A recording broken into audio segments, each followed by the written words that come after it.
Buen día, mi nombre es Malori Celis y junto con mis compañeros Julián Andrés Encarnación, Paula Andrea Valderrama Madrigal y Michael Steven les vamos a hablar del examen semiológico en el sistema nervioso. A modo de introducción, el sistema nervioso es el que se encarga de transmitir señales desde el cerebro hasta el resto del cuerpo del animal, incluyendo los órganos internos, de tal forma que se van a generar diferentes tipos de respuestas que le van a permitir sentir, ver, moverse y controlar diferentes acciones en el organismo, entre muchas más. El sistema nervioso eh, posee tres funciones básicas que son la sensitiva, la integradora y la motora. Las funciones sensitivas son las que están dadas por la capacidad que tiene de percibir los estímulos tanto externos como internos. Estos estímulos son percibidos por receptores que se encuentran ubicados a lo largo o en diferentes partes del organismo del animal.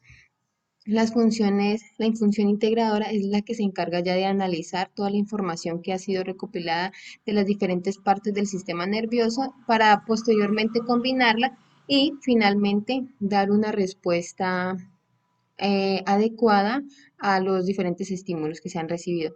Finalmente, la función motora es la que se encarga de transmitir las respuestas elaboradas hasta el órgano efector.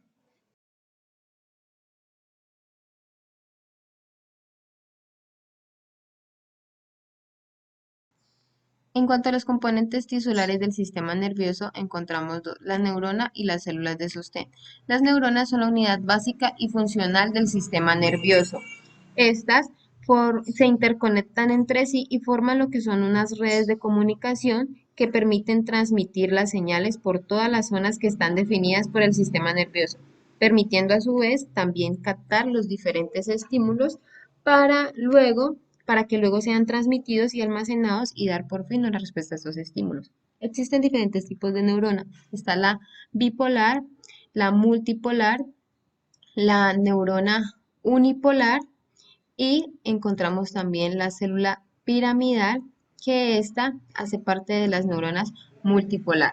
Las, las neuronas tienen una estructura básica compuesta por cuerpo, unas prolongaciones denominadas dendritas y axón, y también encontramos en la parte final lo que es el axón terminal. Las dendritas son las que se encargan de conducir todo el impulso nervioso desde la periferia hasta la célula nerviosa. Por su parte, los axones son cilíndricos y tienen una longitud variable con una superficie completamente lisa. Estos van a conducir el impulso nervioso hacia la periferia y están cubiertos por mielina. La mielina es un aislante que lo que hace es que incrementa la velocidad del impulso hacia las diferentes células nerviosas. La comunicación entre las neuronas se da a través de la sinapsis. Esta puede ser entre neurona a neurona o puede ser de neurona al órgano efector. También hay otro tipo de comunicación que es la comunicación, la unión neuromuscular, que esta es una sinapsis que se da entre la fibra nerviosa motora y la célula muscular. Por otra parte, encontramos las células de sostén, que estas lo que van a hacer es que van a dar un soporte físico a las neuronas, van a proporcionar un aislamiento del sistema nervioso y van a ayudar en lo que es la modulación de la velocidad de transmisión de la información y la modulación de la acción sináptica. Entre ellas encontramos los que son los astrocitos, los oligodendrocitos, las microglías y los epidemocitos. Con respecto a los tipos de receptores sensoriales situados en las células sensitivas, pues es importante conocer la función de estas estructuras, ya que pues son estructuras especializadas que posee el sistema nervioso, el cual pues tienen la capacidad de cambiar su potencial de reposo cuando un estímulo natural específico indice sobre ellos. Bueno, esto es decir que estas estructuras o esos receptores sensitivos, cuando están en su funcionamiento normal, al momento de recibir ciertos estímulos, porque cada uno es específico, pues va a cambiar el estado en el animal, va a estar, ya va a reaccionar o va a generar una respuesta como tal. Bueno, entonces para ello tenemos los termorreceptores. Los termorreceptores son un grupo de terminaciones nerviosas que se encuentran básicamente a nivel de la piel, el cual pues la función de estos es captar y responder ante cambios de temperatura. Entonces ellos al momento de recibir o de persuadir un cambio a nivel exterior de la temperatura, pues va a generar una respuesta como tal. Por ejemplo, en los bovinos cuando están al mediodía o hay altas temperaturas, ellos pues básicamente buscan un lugar sombreado para así pues tener un confort como tal. Entonces eso es lo que la función de estos termorreceptores, regular o mantener en estado normal ciertas condiciones, en este caso pues el cambio de temperatura como tal. Por otra parte tenemos los mecanorreceptores. Los mecanorreceptores pues tienen la capacidad de detectar estímulos relacionados con el tacto, también con la presión, vibraciones, también en el movimiento y la gravedad. Entonces ellos pues tienen la capacidad de detectar ciertos movimientos y pues van a reaccionar de manera alerta. Por ejemplo, cuando se realiza la evaluación sensorial, entonces nosotros acercamos un objeto a los animales y ellos de una realizan un movimiento y se cambian a estado de alerta. Los nocioceptores, ellos pues es una característica de gran importancia ya que tienen la capacidad de detectar el dolor. Entonces pues es importante que el organismo tenga en funcionamiento normal los nocioceptores, ya que pues tienen la capacidad de detectar el daño tisular o el estímulo de dolor como tal. Los quimiorreceptores, pues digámoslo así, es de gran importancia también, ya que pues tienen la capacidad de detectar ciertas señales químicas que provienen del exterior mediante el olfato, el gusto. Entonces ellos pueden detectar ciertas sustancias mediante el olfato y así pues ellos, por ejemplo, en la alimentación, para evaluar este reflejo, pues básicamente se coloca dos platos o dos sustancias, por ejemplo, una de un alimento y otra otro tipo de sustancia, y pues básicamente el animal él selecciona el alimento para poder alimentarse como tal o poder comer. Si esto no funciona, pues el animal simplemente no va a percibir o a captar ciertas sustancias químicas que provienen del exterior como tal.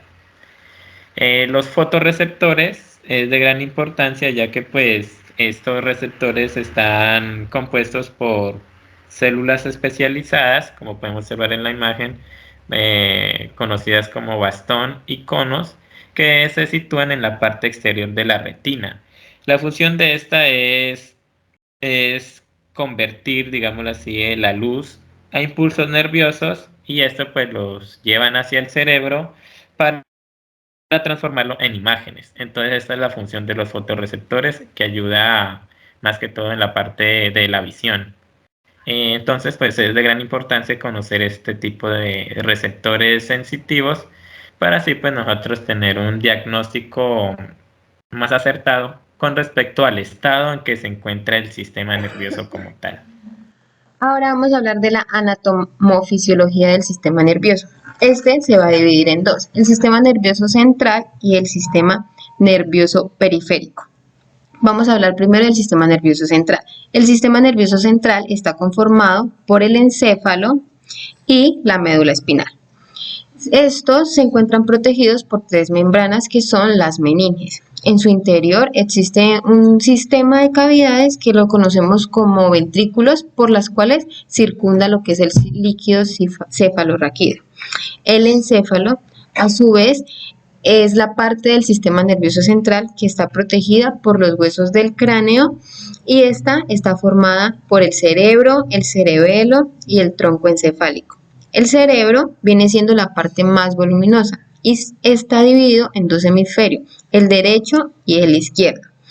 Por su parte, el cerebelo está en la parte inferior y posterior del encéfalo, alojado en la fosa cerebral posterior junto al tronco encefálico. El tronco encefálico está compuesto por el mesencéfalo, la protuberancia anular y el bulbo raquídeo, que es aquí donde se conecta el cerebro con la médula espinal. Ya la médula espinal es una prolongación del encéfalo que se extiende hacia caudal y esta está alojada en el canal vertebral. En ella la sustancia gris se encuentra en el interior y la sustancia blanca en el exterior. En cuanto al sistema nervioso periférico, este es el que se encarga de conectar todo lo externo en la periferia para que se pueda tener una comunicación con el sistema nervioso central. Entonces, esto nos permite tener una vía de ingreso y salida de información. A su vez, se divide también en dos, en el sistema nervioso periférico voluntario y el sistema nervioso periférico involuntario. El voluntario se encarga de inervar todo lo que es la musculatura estriada, como por ejemplo lo que son el tríceps, que este está inervado por medio de los pares craneales. En cuanto al sistema nervioso periférico involuntario, este no inerva los músculos, sino que inerva lo que tiene que ver con las vísceras. También tiene como función el movimiento de las mismas y regula el funcionamiento óptimo de estas. A su vez se divide en parasimpático y simpático, siendo el simpático el que regula las respuestas corporales, es decir, prepara el cuerpo del animal para emergencias, acelera todas las funciones normales del animal y esto produce que él se encuentre en alerta. Mientras que el sistema parasimpático es el que se encarga de mitigar o volver al estado natural el organismo después de la activación del simpático. Esto hace que se retrasen mucho algunas funciones en el cuerpo del animal. Bueno, ya entrando en el examen semiológico como tal, este tiene un objetivo y que es determinar la presencia de patologías nerviosas, diferenciando algunas alteraciones del aparato osteomuscular de enfermedades metabólicas o cardiovasculares. Hay tres tipos de diagnóstico, que estos diagnósticos encontramos el diagnóstico topográfico, que este es el que se encarga de localizar el sitio de la lesión en el sistema nervioso. Está el diagnóstico nosológico, que este es cuando determinamos la naturaleza de la lesión. Y está el diagnóstico etiológico, que este es el que determina la causa de la lesión. Posteriormente vamos a determinar cuál es la gravedad del cuadro clínico que se está presentando para emitir un pronóstico y establecer un tratamiento dado el caso. Hay diferentes signos neurológicos o signos que nos indican que hay algún problema neurológico. Entre esos encontramos el vértigo, el mareo, temblor o parálisis, convulsiones, el animal presenta debilidad o mantiene con la cabeza ladeada, hay pérdida de la sensibilidad, presenta mucho dolor, hay episodios de ataxia, hay anormalidades en las pupilas, decaimiento. Algunos animales empiezan a dar vueltas en círculos, también hay desorientación, pérdida del equilibrio, cambios en lo que es la conducta o personalidad del animal, incontingencia fecal urinaria, hay parálisis facial o hay parálisis en general y se presentan cambios en los reflejos espinales. Primero vamos a hacer un examen objetivo general, que este examen es imprescindible en una exploración general, porque como ya lo mencioné, algunas manifestaciones neurológicas son resultado de algunas afecciones secundarias, como pueden ser problemas osteoarticulares, enfermedades musculoesqueléticas, de pronto enfermedades cardiorrespiratorias, algunos desórdenes hepáticos o renales, en fin, otras enfermedades. Entonces, esto se hace una recogida, se hace una recopilación de los datos en la inspección general, que son la constitución y conformación del animal, en qué estado de nutrición está, el estado de la piel, cómo está su estado sensorial, las fascias, tipo y frecuencia respiratoria, las aptitudes y marchas, si presenta movimientos involuntarios, posición cefálica, cómo están las mucosas, grado de deshidratación, cómo están los linfonodos superficiales, la temperatura corporal, la frecuencia del pulso arterial y el tiempo de llenado capilar. Cuando hay un diagnóstico correcto de una afección nerviosa, entonces es cuando ya determinamos que realmente la lesión se encuentra en el sistema nervioso. Posteriormente la vamos a verificar y asegurarnos en dónde está localizada dicha lesión. Es importante mencionar que en cuanto a las especies pequeñas, la anamnesis o la información que nos brinda el propietario del animal es muy importante en la historia del problema del animal para poder tener un enfoque mucho más específico, por así decirlo. Cuando vamos a empezar con el examen semiológico, tenemos que saber que este examen tiene que ser un examen completo, metódico y regular. Se debe hacer en un lugar tranquilo para evitar que el animal se nos distraiga y procurar dejar esos exámenes que son dolorosos para el animal a hacerlos al final. En este examen, en esta inspección semiológica, vamos a determinar el estado mental del animal, la postura, los movimientos.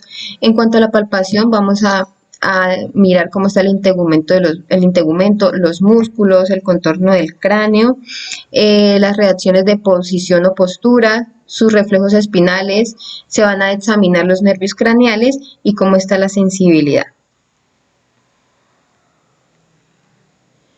El examen clínico del sistema nervioso o la inspección semiológica, utilizamos dos tipos de herramientas, las directas y las indirectas.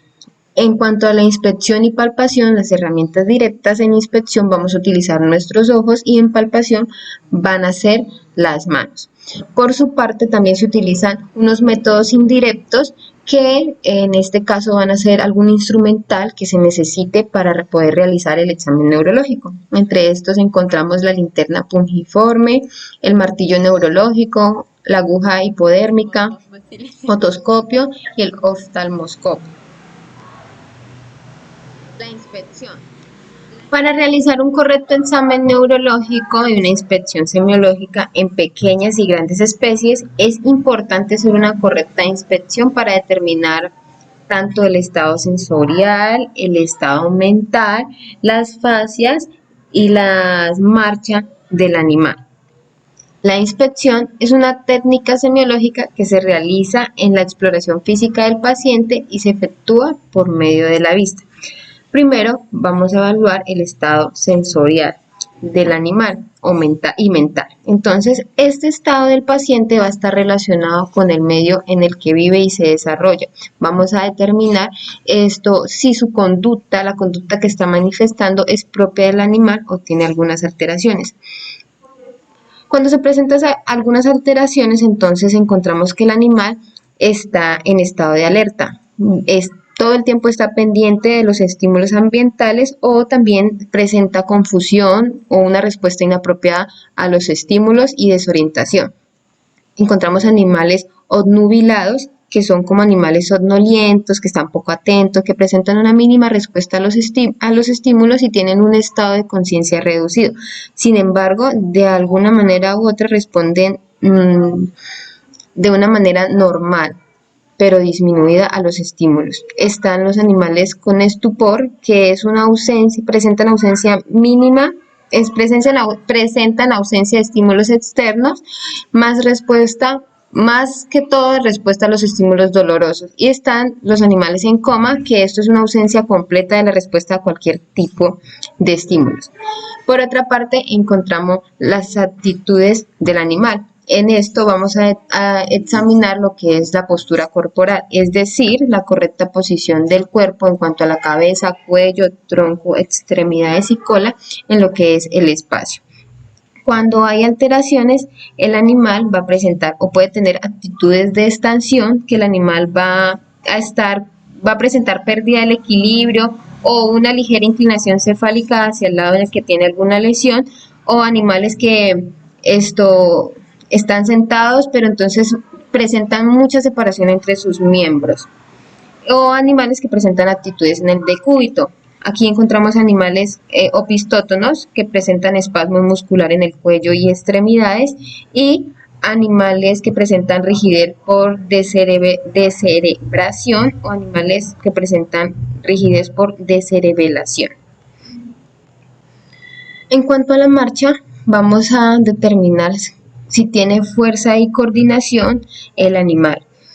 Cuando hay alteraciones, entonces los animales presentan paresia, que es la pérdida parcial del movimiento, parálisis, que es pérdida total del movimiento, o ataxia, que es incoordinación cuando en el momento de realizar la marcha. También se van a evaluar las fascias, que son las expresiones de la cara características o normales, pero cuando hay algunas afecciones, entonces estas expresiones van a variar. Pueden haber alteraciones de tipo que se van a presentar fascias tetánica. Esta más que todo es cuando el animal presenta algún tipo de herida que hace un ambiente propicio para que se desarrollen las exotoxinas del Clostridium tetani. Está la fascia asimétrica, que está causada por la parálisis unilateral del séptimo par craneal. Está la fascia del trigésimo, que esta parálisis determina imposibilidad en el animal para cerrar la boca, y se observa más que todo en periodos de parálisis en la rabia. Está la fascia del oculomotor, que esta lesión se lleva a que el animal presente diferentes cambios en los en el globo ocular. Puede haber caída del párpado, ptosis palpebral, midriasis y también estrobismo divergente. Está la fase rábica, que esta es una expresión en el animal de rabia acompañado por un movimiento de orejas y labios. Y por último, la fascia de Horner, que en esta es debido a una lesión en la inervación simpática del globo ocular. Sí.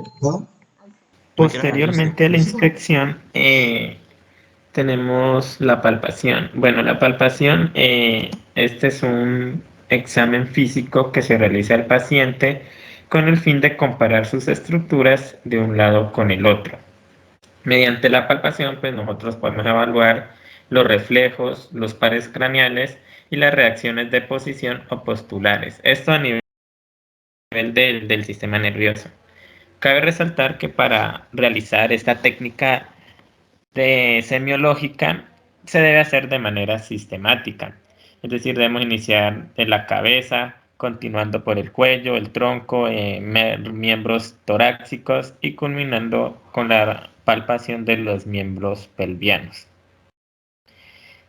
Con respecto a las reacciones de posición o posturales, estas pues son respuestas complejas que involucran los arcos espinales, ¿sí? Los arcos reflejos espinales y también la coordinación central del movimiento y la postura. Nosotros o el médico realiza o evalúa este tipo de reacciones de posición o posturales con el fin de detectar si de pronto existen algunas alteraciones asimétricas en la locomoción o el desplazamiento del animal como tal. Y pues básicamente este examen o para evaluar estas reacciones solamente se va a hacer en pequeños, es decir, en caninos y en felinos básicamente. Bueno, dentro de estas reacciones tenemos la posición propioceptiva, la reacción de posición normal, la prueba de carretilla, como podemos observar la imagen, que consta en alzar el tren posterior o los miembros pelvianos, y con respuesta a esto el animal pues va a tratar de sostenerse con los miembros torácicos.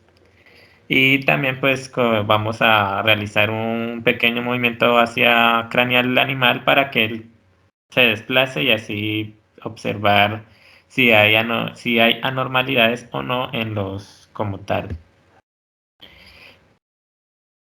También tenemos la prueba de la pata de gallina, el parado de caminado unilateral, reacciones de apoyo a la extensión o reacción de empuje, reacciones de colocación a nivel visual y a nivel del tacto o táctil como tal, y reacciones tónicas del cuello y el ojo.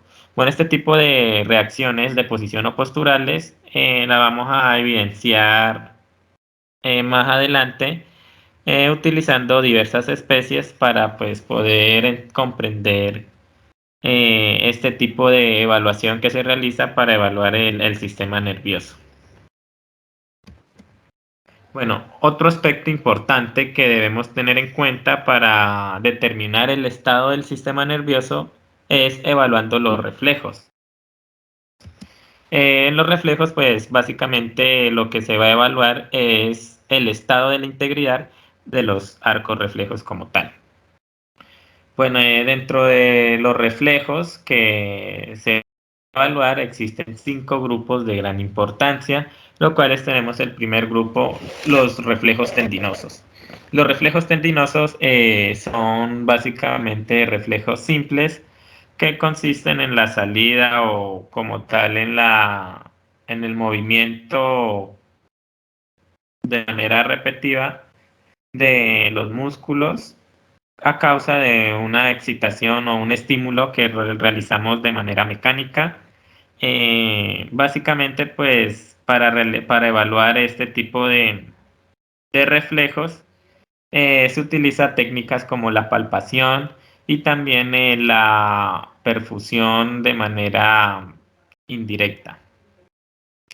Bueno, dentro de este grupo tenemos el reflejo patelar, o también conocido como reptiliano o reflejo del cuádriceps.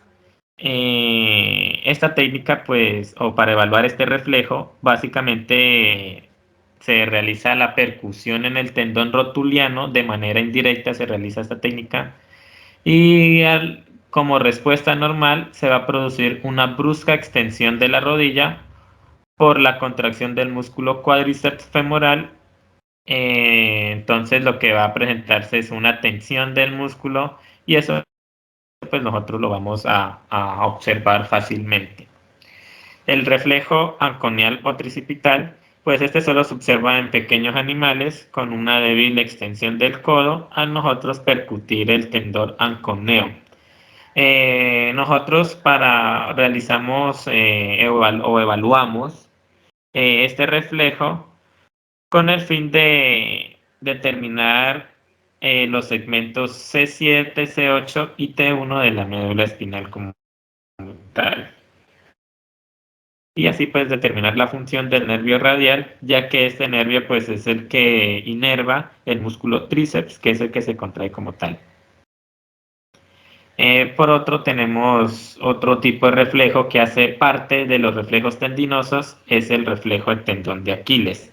Este se observa rara vez en pequeños animales y consiste en la contracción del músculo gastrocnemio cuando se percute el tendón gastrocnemio, se va a presentar una contracción como tal. Y pues se va a observar fácilmente y tiene un valor diagnóstico, digámoslo así, cuando se presenta una hiperreflexia. Otro grupo importante de los reflejos son los reflejos cutáneos y los reflejos mucosos. Estos pues son reflejos superficiales que vamos a observar mediante la contracción o el movimiento en la piel. Nosotros podemos observar movimientos repetitivos al momento de nosotros estimularlo mediante objetos o con la mano realizando la técnica de palpación.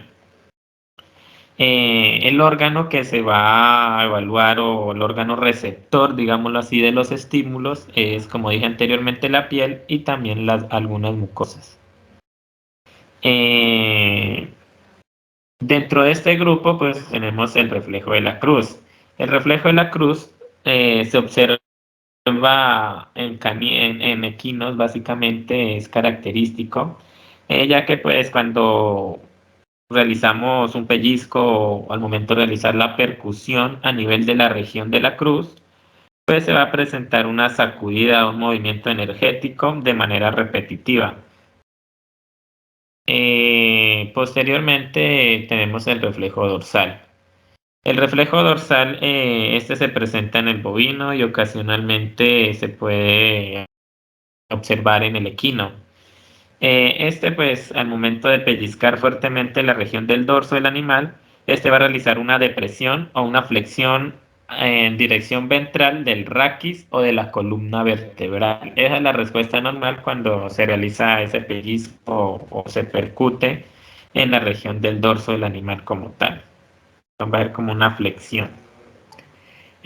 Otro reflejo que hace parte de los reflejos cutáneos y mucosos es el reflejo panicular o el reflejo de la piel, del abdomen. Este básicamente pues, se presenta en el equino y ocasionalmente en el canino y en el bovino.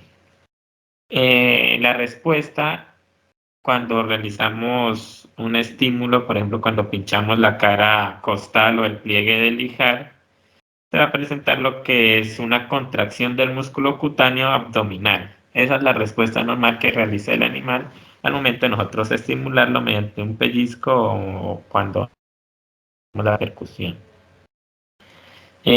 Otro reflejo es el reflejo del rascado. El reflejo del rascado se observa en el perro, es característico. Cuando se realiza un movimiento como repetitivos o rascar el animal en la región de la grupa, el médico rasca a nivel de la grupa o en la región ventral del lijar, y esto pues va a generar una respuesta del rascado del miembro posterior o del miembro pelviano. Entonces él va a mover como si estuviese rascando, que es como una respuesta normal a este reflejo. Por otra parte tenemos el reflejo del glúteo. El reflejo del glúteo se manifiesta en el equino básicamente con una sacudida de esta región al pasar nosotros o el médico como tal suavemente la mano por la piel. Y pues esto para evaluar este reflejo se utiliza la palpación como tal al momento de nosotros sobar o pasar la mano suavemente como tal en el animal. Otro reflejo es el reflejo plantar o flexor.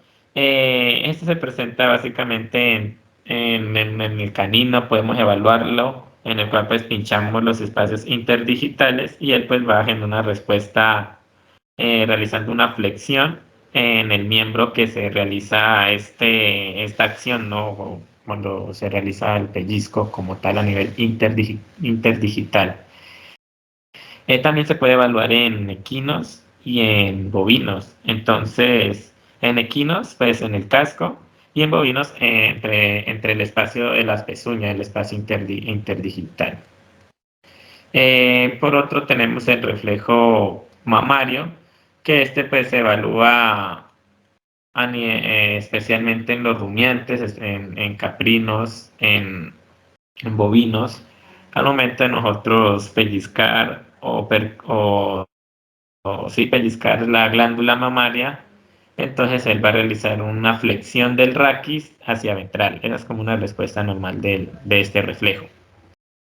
Posteriormente tenemos otro grupo que son los reflejos extramedulares. Dentro de este grupo tenemos el reflejo del estornudo, que es cuando nosotros acercamos una sustancia irritante al animal y ellos pues a respuesta de esto van a realizar el estornudo. Es fácilmente detectarlo o realizarlo en caninos. Eh, Otro reflejo es el reflejo deglutorio, el reflejo masticatorio, el reflejo del vómito y el reflejo palatomaxilar. Y tenemos otro grupo de los reflejos que son los reflejos sensoriales, que es el reflejo ocular, visual o de amenaza. Para evaluar estos reflejos, nosotros realizamos movimientos con la mano bruscos, acercándonos a la cabeza o a la visión del animal hacia los ojos, y el pues, a respuesta a esto va a realizar un movimiento en la cabeza, se va a alejar cuando nosotros le acercamos cierto objeto, o con la mano también podemos evaluar este tipo de reflejos. Y ellos pues van a estar alerta, a generar un movimiento, o también puede presentarse un cierre en el párpado como tal. Y por último tenemos el reflejo pupilar.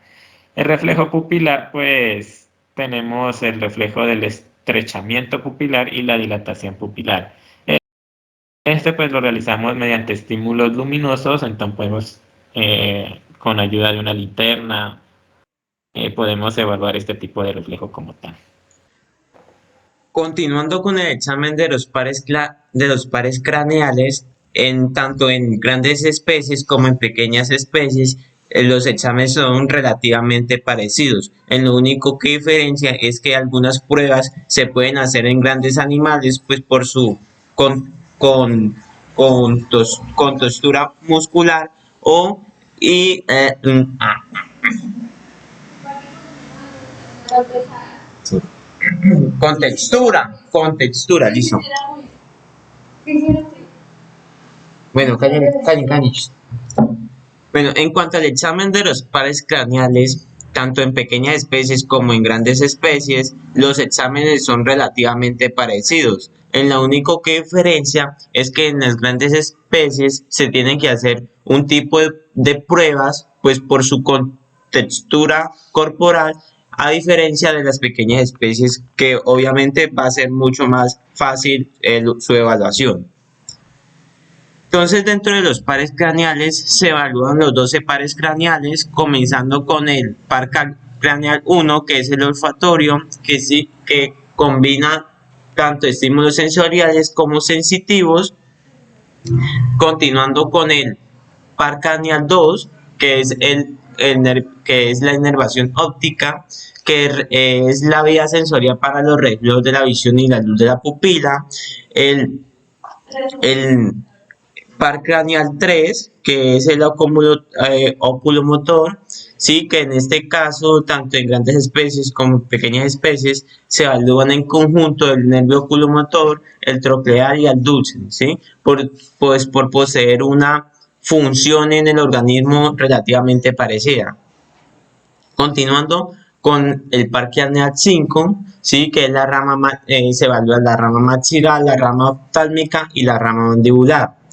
El par craneal 6, que es el adduce, pues como dije anteriormente, se evalúan en conjunto con los dos anteriores nervios. Continuando con el par craneal 7, ¿sí? Que este pues es el encargado de inervar y suministrar las fibras sensitivas para el gusto y los 2/3 anteriores de la lengua. El par craneal 8, ¿sí? Donde se evalúan la rama coclear y la rama vestibular. El par craneal 9, donde se evalúa el nervio glosofaringio, ¿sí? Donde encontramos que si su parálisis pues nos va a producir pues una parálisis en la sensación faríngea de la nariz y de la lengua, y por tanto pues vamos a encontrar episodios de disfagia. En cuanto al par craneal 11, encontramos pues el par craneal accesorio, donde encontramos que si hay una parálisis unilateral vamos a encontrar una desviación de la lengua. Y por último, el par craneal 12, que encontramos la inervación del nervio hipogloso, ¿sí? Que encontramos que su parálisis produce atonía y atrofia de los músculos esternocefálico, cleidocefálico y trapecio. Estos daños, pues, en medicina veterinaria o en medicina en general, son poco conocidos clínicamente. Otro Otro examen que se realiza en cuanto al examen neurológico, examen semiológico neurológico en veterinaria, es el examen de la sensibilidad, ¿sí? Que dependiendo de la especie, pues va a tener unas ubicaciones para su exploración específica. Un ejemplo de eso, pues son los equinos, que vamos a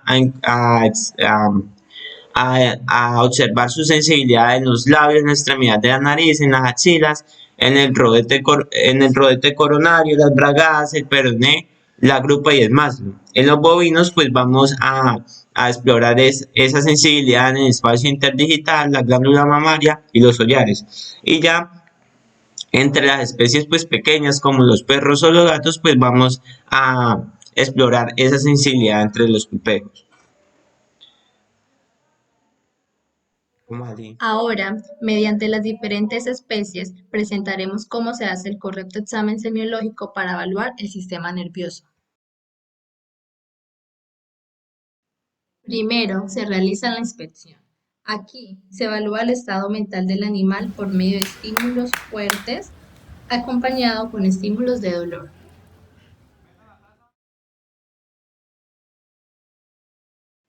Segundo, se evalúan las facies. Estas son las expresiones de la cara. Por medio de las facies se puede apreciar las características de las afectaciones en el animal y así poder determinar qué tipo de falla neurológica padece. Tercero, se evalúa la postura del animal y su actitud. Para ello se realiza un ladeo o inclinación en las regiones de la cabeza y cuello para señalarse rigidez en el cerebro y cerebelo. Cuarto, marcha. Se realiza para observar si hay alguna normalidad o dificultad al ejercer la acción. Se determina si hay paresia, que es el debilitamiento de la contractilidad de la musculatura, o si es una marcha circular, que generalmente el animal lo hace hacia el lado de la lesión, o si el animal está presentando ataxia, que esta viene siendo la incoordinación del movimiento de los miembros. Quinto, identificación de movimientos involuntarios anormales. Entre ellos está, primero, temor o temblor en reposo. Segundo, temblor de acción. Tercero, temblor de intención. Cuarto, mioclonos. Quinto, cataplesia. Y sexto, crisis epileptiformes. Como podemos observar, el equino no presenta ninguna de estas anormalidades. Sexto, valoración de los reflejos espinales. Aquí se realiza un estímulo en el cuerpo brachiocefálico con ayuda de un objeto punta roma y a esto obtendremos un reflejo cervicofacial. Posteriormente, con el mismo objeto desde la cruz hacia la cola obtendremos el reflejo de panículo.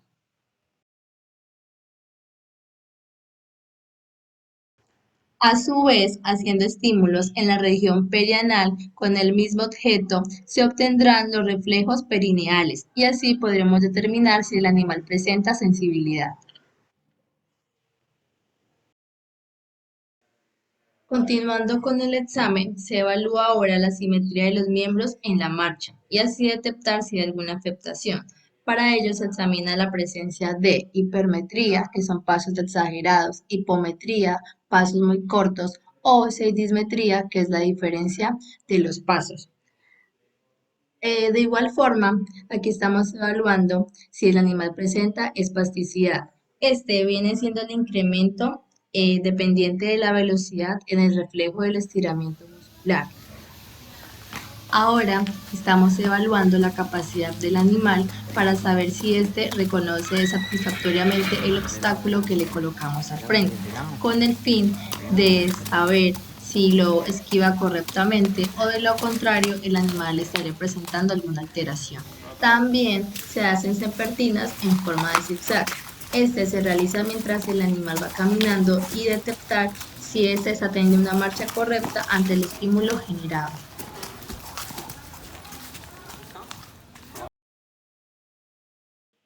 Octavo, propiocepción.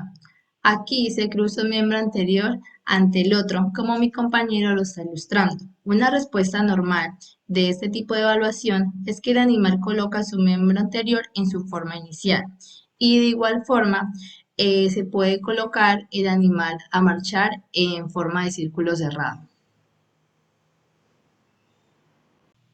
Por consiguiente, se realiza una técnica propia de los bovinos debido a su gran peso.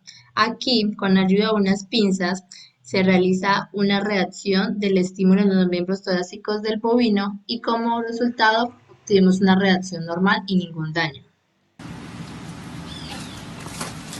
Esa es una reacción. ¿Yo? En las técnicas de las especies pequeñas se evalúan las reacciones de apoyo a la extensión o reacción de empuje. Aquí se sujeta al animal por las axilas y hace que sus miembros posteriores toquen el piso, evaluando receptores de tensión, presión y tensión.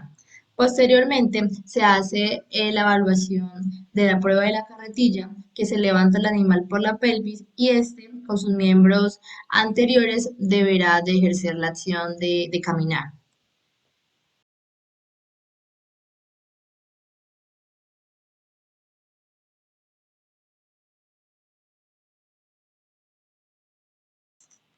Para hacer la correcta evaluación del primer nervio, se debe tapar los ojos con una manta para que el animal coloque en funcionamiento su olfato y perciba los olores que se encuentren en su entorno.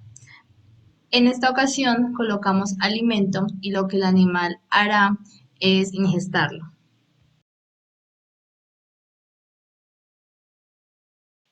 Evaluación del segundo par. Aquí se evalúa el reflejo o respuesta de la amenaza con el objetivo que el animal responda ante el estímulo.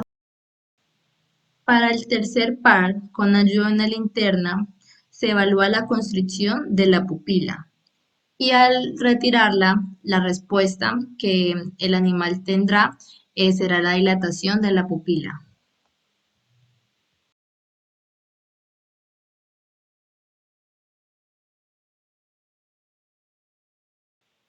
Cuarto par. Aquí se hacen movimientos laterales y de abajo hacia arriba para determinar si el animal se encuentra en un estado normal.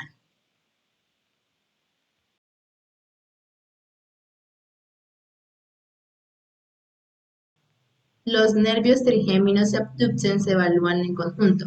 Por lo tanto, aquí se hace una pequeña presión sobre el ojo que obtendremos como respuesta el reflejo palpebral y corneal.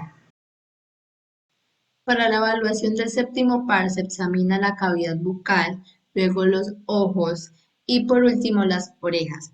Todo esto con el fin de que haya una simetría en cada una de estas estructuras.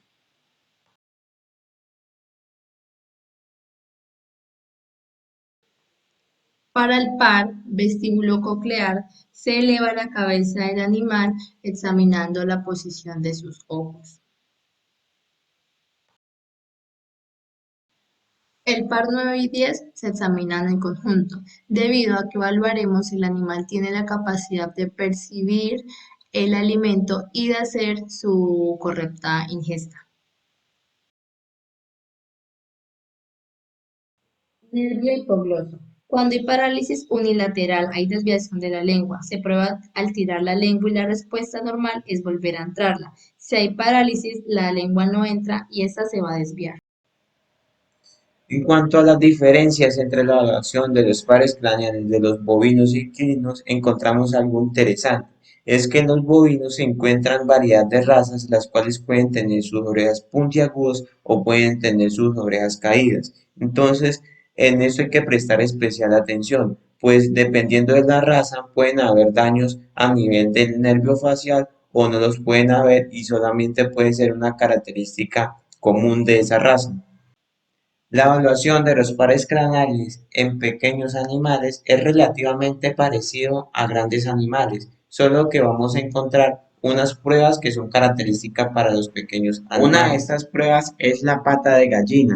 Esta reacción depende del gran número de estructuras: cerebro, cerebelo, tronco cerebral, médula espinal y receptores de tacto. Otra prueba que se realiza es el reflejo pateliano o rotuliano. Al percutir el tendón rotuliano se produce una brusca extensión de la rodilla por la contracción del músculo cuádriceps femoral y una tensión del músculo visible del muslo. Se puede realizar en pequeños animales o en animales recién nacidos de especies grandes. El reflejo cuádriceps evalúa la integridad de los segmentos L4 a L6 de la médula espinal, las raíces de los nervios y el nervio femoral.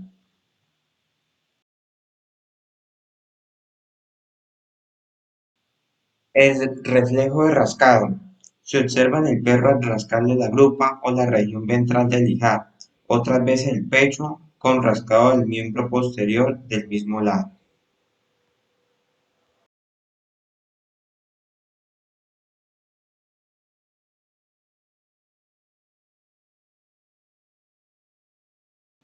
Y la prueba reflejo de la tos, que en el perro se producen comprimiendo los tres primeros anillos de la tráquea.